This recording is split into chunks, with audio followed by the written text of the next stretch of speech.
Hey, what is Strikers? I'm Dries And I'm Jente, and we're gonna visit the Castel de Polpis. which you can see over there on top of that gruesome mountain we first have to climb. Good luck.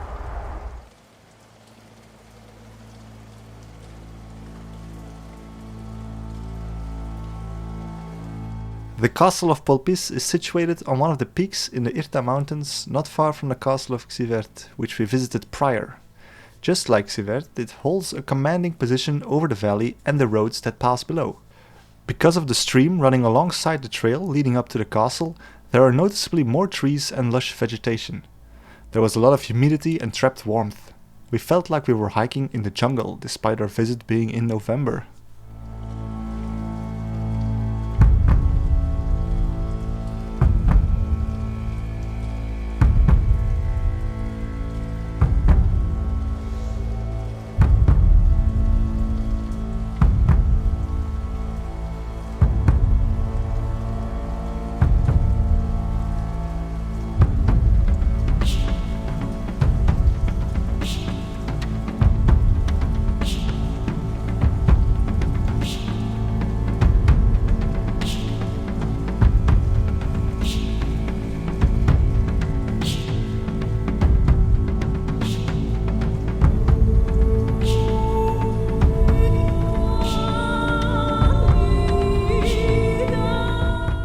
The castle's origins go back to the 11th and 12th centuries.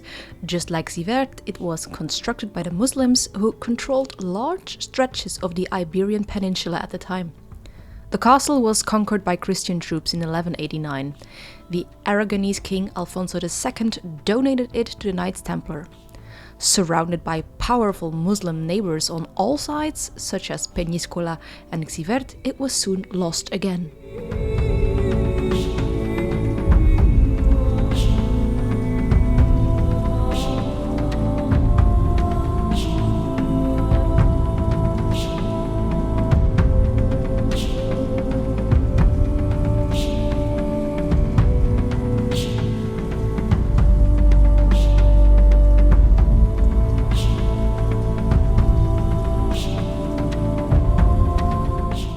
When James I of Aragon conquered Peñíscola in 1233, the nearby castle of Polpis also surrendered. The king then donated Polpis to the Order of Calatrava. The furious Templars demanded that the earlier promises were kept.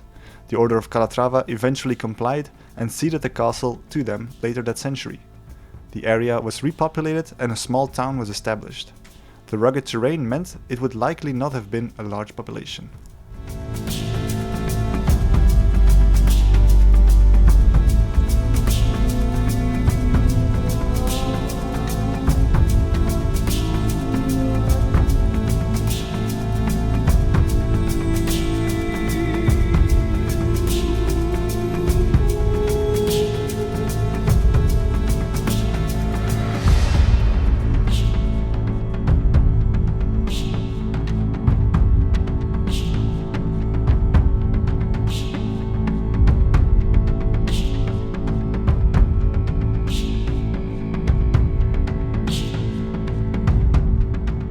So there's a cistern, wall, and that was with the donjon.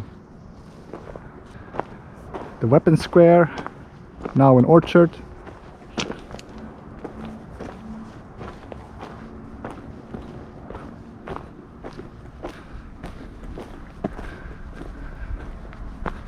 And an old remaining Islamic wall.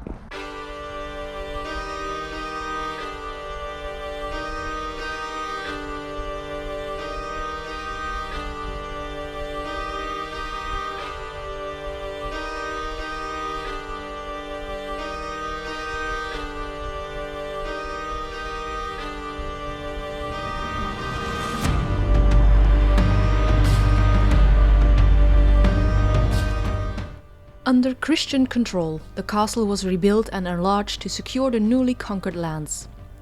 The remains of the large keep stands 12 meters tall as it defends the weakest part of the enclosure. It is built out of fine ashlar blocks, just like the two thick curtain walls that extend from it. The gate is equally well preserved. It is further protected by a zigzag barbican designed to slow down and hinder would-be attackers.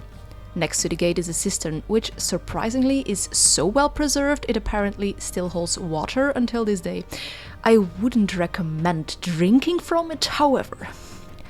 Elsewhere in the castle, the walls are constructed out of lesser materials and also don't feel as solid. These sides do have more of a sheer vertical cliff face below, which meant the walls didn't need a similar thickness to offer a solid protection.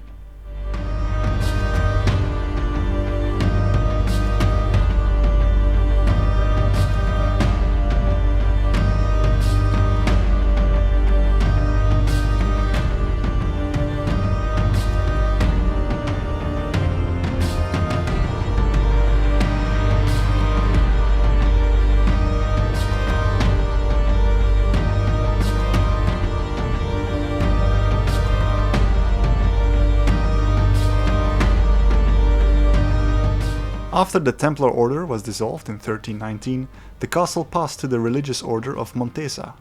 The castle was already practically abandoned by the mid-15th century, though a small contingent of soldiers would remain to defend against Barbary pirates. After all military orders were incorporated into the Spanish crown in 1593, Polpis was not even included because it was already in ruins. Despite nearly 500 years of neglect, it is refreshing to see it has still retained most of its shape, which signifies to us that back then at least our buildings were still built to last.